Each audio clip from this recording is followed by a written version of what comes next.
Hello, today we're making jerk chicken casserole from the Betty Crocker website. In a medium bowl, you're going to prepare the spice mix, which is 1 1/4 teaspoons of salt, half a teaspoon of pumpkin pie spice, 3/4 teaspoon of allspice, 3/4 teaspoon dried thyme, 1/4 teaspoon of cayenne pepper, and stir that together. Then prepare a baking dish, which is an 8 by 8 inch dish. As long as it's 2 quart, you can use whatever shape you want. It doesn't have to be square. Then take 6 skinless and boneless chicken thighs. And then you're going to rub some of the spice mixture on each side of each chicken piece.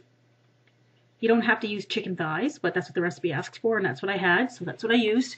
So you're not dunking it into the spice mix, you're just taking a little bit and rubbing it into each piece. And there is enough in there to rub a fair amount on 6 pieces of chicken.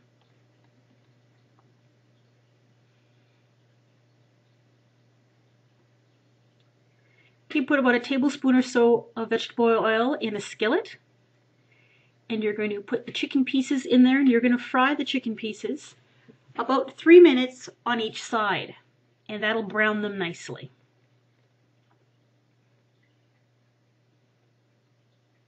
So after 3 minutes, turn them and cook them for another 3 minutes.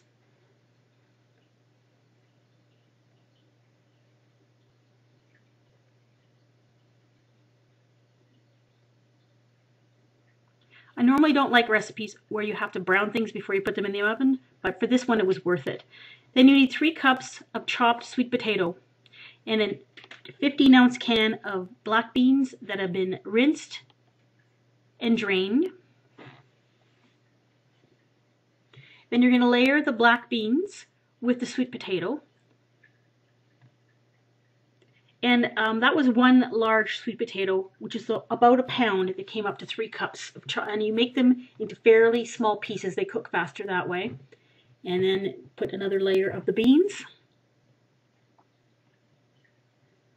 And then the sweet potatoes again.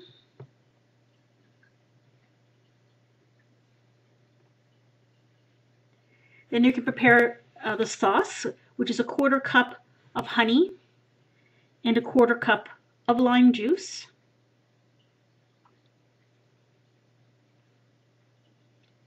and 2 teaspoons of cornstarch.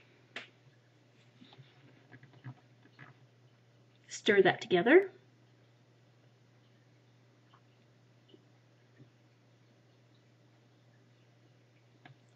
And then just simply place the chicken thighs on top of the sweet potatoes and the beans.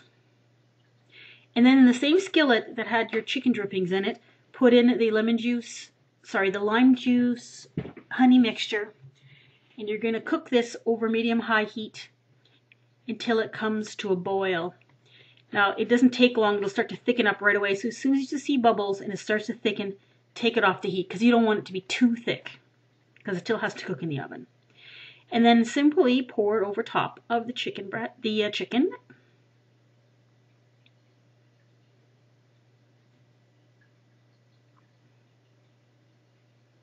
And then you're going to bake it at 350 degrees for 45 minutes to an hour until the chicken is 180 degrees when you insert the thermometer. And the sweet potatoes are fork tender. And it took about an hour for mine to completely cook because my sweet potato chunks were pretty big. And there it is, completed. It smelled and looked absolutely delicious. The colors are beautiful in this.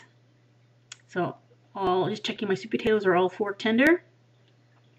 And the chicken was obviously done. And you can also sprinkle some green onions on top as a garnish. And it actually adds a lot to the flavor too if you like them. This was exquisitely good. My family just loved it. And they've actually requested I make this again sometime. Give it a try.